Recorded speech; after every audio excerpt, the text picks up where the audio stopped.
హైవేర్స్ బహుశా వైసీపీలో ఉన్నటువంటి మగవాళ్ళు ఇక నెమ్మదిగా సైడ్ అవుతున్నట్టు నాకు అనిపిస్తుంది. మేబీ త్వరలో జగన్మోహన్ రెడ్డి కూడా జైలుకి వెళ్ళొచ్చాము. ఇక అప్పుడు ఆయన సత్యమని భారతిరెడ్డి పార్టీ పగ్గాలు తీసుకున్నారని నాకు అనిపిస్తుంది. ఒకవేళ వీళ్ళకి అద్భుతం జరిగితే షర్మిల మళ్ళీ వైసీపీకి రావచ్చు కూడా.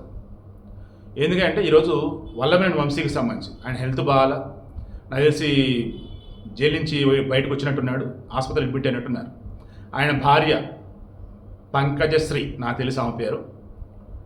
ఇప్పుడు గన్నవరానికి సంబంధించి వైసీపీకి సంబంధించి ఇన్ఛార్జి అంటే వల్లభనేని, ఆయన జైల్లో ఉండే, హెల్త్ బాగోకపోయినాయి. మరి ఇప్పుడు ఆ పార్టీకి సంబంధించి కార్యకర్తలు రేమైనా అంతా కూడా ఒక రకమైన నిరాశ నిస్పృహల్లో ఉన్నారు. వాళ్ళని యాక్టివ్గా చేయాలంటే వల్లభనేని వంశీ భార్య కరెక్ట్ అని చెప్పేసి ఆమె పేరు తెర మీదకి తెచ్చారు. రేపు అఫీషియల్గా అనౌన్స్ చేయబోతున్నారట. ఇలా క్రాస్ చెక్ చేస్తూ పోతా ఉంటే చాలా చోట్ల ఆల్మోస్ట్ మగవాళ్ళు ఎవరైతే ఉన్నారో వైసీపీలో సైడ్ అవ్వటము, వేరే పార్టీల సైడ్ చూస్తున్నారట.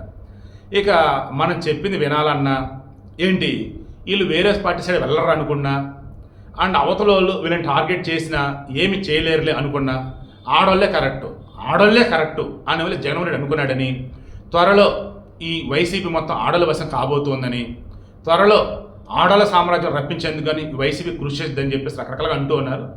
సరే, లేచింది నిద్ర లేచింది మహిళా లోకం ఎప్పుడో పాట పాడుకున్నాం కదా, అది నిజమైతే మంచిదే. కానీ ఈ వైసీపీలో ఉన్నటువంటి మగాళ్ళు చేసినటువంటి దిక్కుమాలిన వికృతమైనటువంటి చేయకుండా చక్కగా పద్ధతిగా ఈ వైసీపీలో ఉన్నటువంటి ఆడవాళ్ళు కొత్తగా బాధిస్తున్న ఆడవాళ్ళు కనుక ఉన్నట్టయితే ఖచ్చితంగా వైసీపీకి రెస్పెక్ట్ వచ్చింది, ఆ ఆడవాళ్ళ మీద రెస్పెక్ట్ వచ్చింది.